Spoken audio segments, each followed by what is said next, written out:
भू-ऊष्मीय ऊर्जा भूवैज्ञानिक परिवर्तनों के कारण पृथ्वी के परपट्टी के गहरे गर्म क्षेत्रों में बने पिघले चट्टान ऊपर की ओर धकेले जाते हैं और निश्चित क्षेत्रों में फंस जाते हैं, जिन्हें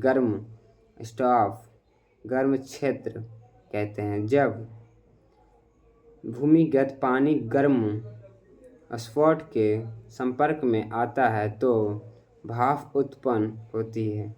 कभी कभी उस क्षेत्र के गर्म पानी के निकास पृथ्वी की सतह पर निकलते हैं। इस निकासों को गर्म झरना या स्रोत कहते हैं। चट्टानों में फंसे भाप पाइप से होकर टरबाइन तक भेजी जाती है और विद्युत उत्पादन के लिए इस्तेमाल होती है।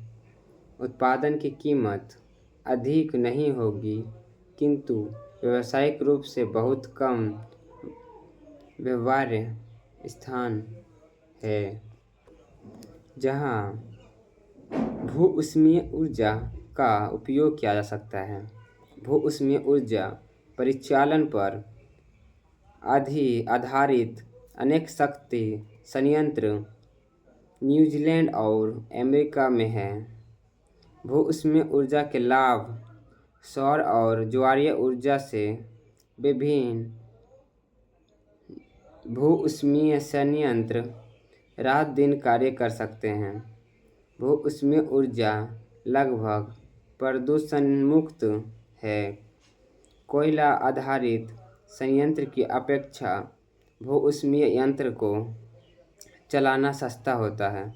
ऊर्जा का ये स्रोत मुफ्त और नवीकरणीय है। नाभिकीय ऊर्जा उत्पन्न करने के लिए एक प्रक्रिया नाभिकीय विखंडन है।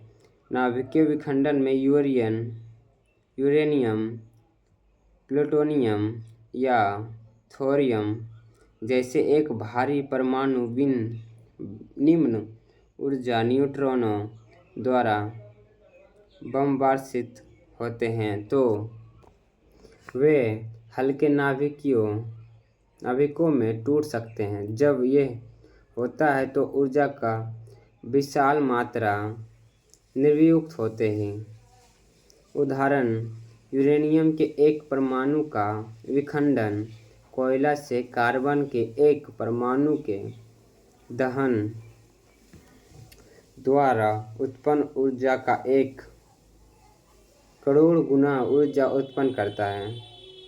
विद्युत शक्ति उत्पादन के लिए डिजाइन किया गया है। नाभिकीय रिएक्टर में ऐसा नाभिकीय ईंधन स्वायत्त विखंडन श्रृंखला अभिक्रिया का हिस्सा होता है, जो नियंत्रित दर पर ऊर्जा निर्मुक्त करती है। निर्मुक्त ऊर्जा का उपयोग भाप उत्पन्न करने और विद्युत उत्पादन के लिए किया जा सकता है। नाभिकीय शक्ति स्टेशनों के डिजाइन करने के पहले नाभिकीय ऊर्जा का उपयोग विनाशकारी कार्यों के लिए किया गया था। नाभिकीय स्रोत में विखंडन श्रृंखला अभिक्रिया और नियंत्रित नाभिकीय रिएक्टर दोनों के भौतिकी दृश्य है, किंतु दोनों प्रकार की युक्तियों का निर्माण बिल्कुल भिन्न ढंग से होता है। नाभिकीय संलयन आजकल सभी व्यावसायिक रिएक्टर नाभिकीय विखंडन पर आधारित है, किंतु एक सुरक्षित प्रक्रिया द्वारा नाभिकीय ऊर्जा उत्पादन की एक दूरी संभावना भी है। इस प्रक्रिया को नाभिकीय संलयन कहते हैं। संलयन का अर्थ है एक भारी नाभिक को बनाने के लिए दो हल्के नाभिकों को एक साथ जोड़ना दो हल्के नाभिकों के रूप में अधिकतर सामान्यता